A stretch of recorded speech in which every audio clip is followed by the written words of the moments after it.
Un manager se rend tous les jours dans son entreprise et il se côtoie des collègues difficiles au quotidien.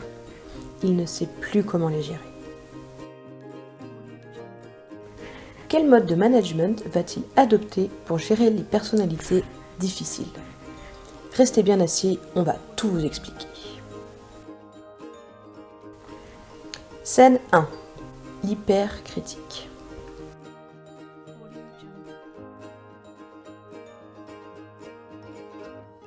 Ses caractéristiques, c'est ce collègue qui n'a rien d'intéressant à dire ou à apporter. Et il va vous dévaloriser afin de se mettre lui-même en valeur.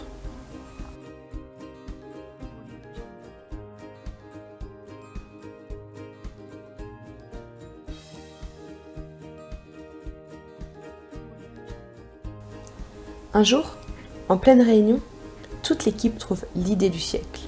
Ils ont découvert comment rendre l'eau salée en eau potable avec une simple pipette. Mais l'hypercritique est toujours là pour dénoncer un petit détail qui ne va pas. Aujourd'hui, il a décidé de critiquer la forme de l'objet révolutionnaire. Personne ne comprend sa critique et le manager est complètement déstabilisé. Toute l'équipe est démotivée et veulent abandonner l'idée.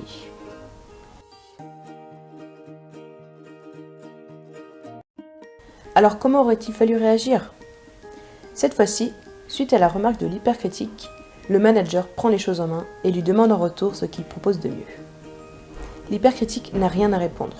Le manager considère que la critique n'est pas constructive et qu'elle ne remet pas en cause la totalité du projet. L'idée est adoptée par tout le monde. Il ne faut pas oublier d'employer la stratégie des alliés ici. Pensez à vous focaliser plus sur vos alliés que sur vos opposants. Scène 2. Le traître. C'est celui qui aime colporter des ragots et faire courir des rumeurs. Le traître propage une rumeur auprès de tous les salariés. Il dénonce le fait qu'une collègue est arrivée en retard. Il paraît qu'elle était avec Rafir, le chef logistique. Un rapporteur s'empresse d'aller voir le manager dans son bureau pour lui annoncer la rumeur qui court. Le manager ne comprend pas. Il convoque le traître en question et il lui demande d'être précis et de prouver sérieusement les faits en reformulant ce qu'il a proposé. Tu veux dire que tu les as vus ensemble ? Le manager emploie ici une écoute active pour cerner la vérité. Le traître est démasqué, il n'a rien à répondre.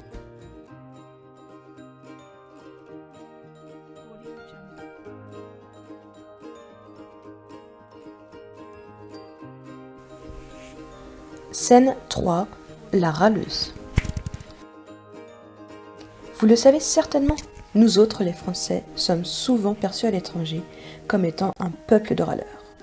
Alors, le râleur c'est celui qui se plaint tout le temps, de tout le monde. À l'entendre, tout le monde fait du mauvais travail.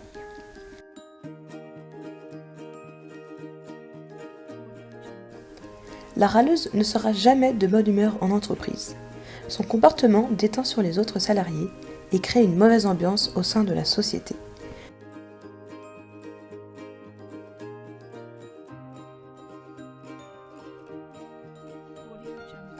Une baisse de la motivation peut être ressentie.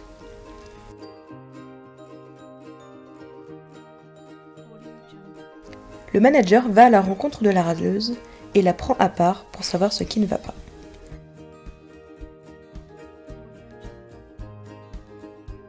Le manager doit adopter une position de vie et se mettre au même niveau que la râleuse pour comprendre ce qui ne va pas.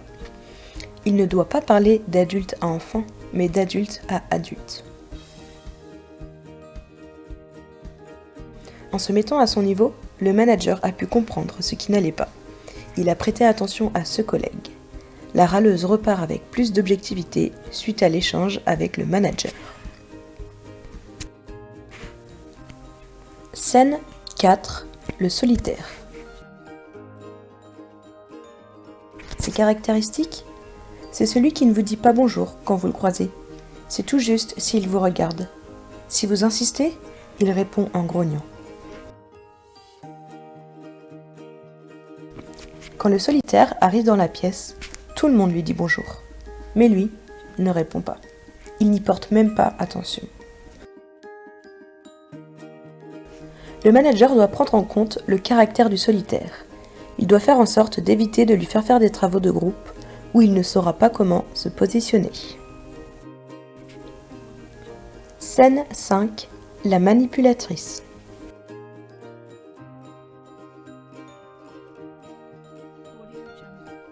Ses caractéristiques ? C'est la personne d'apparence charmante et qui effectue du chantage affectif.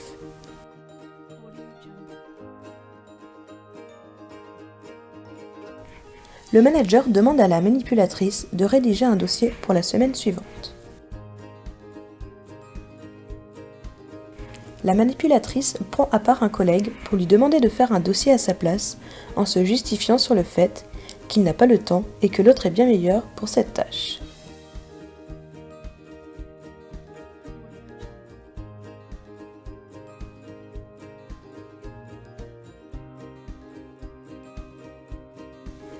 Le manager trouve l'autre collègue en train de rédiger le dossier. Le manipulé ne sait pas comment se positionner et finit par avouer qu'il est en train de faire le dossier que la manipulatrice lui a demandé de faire.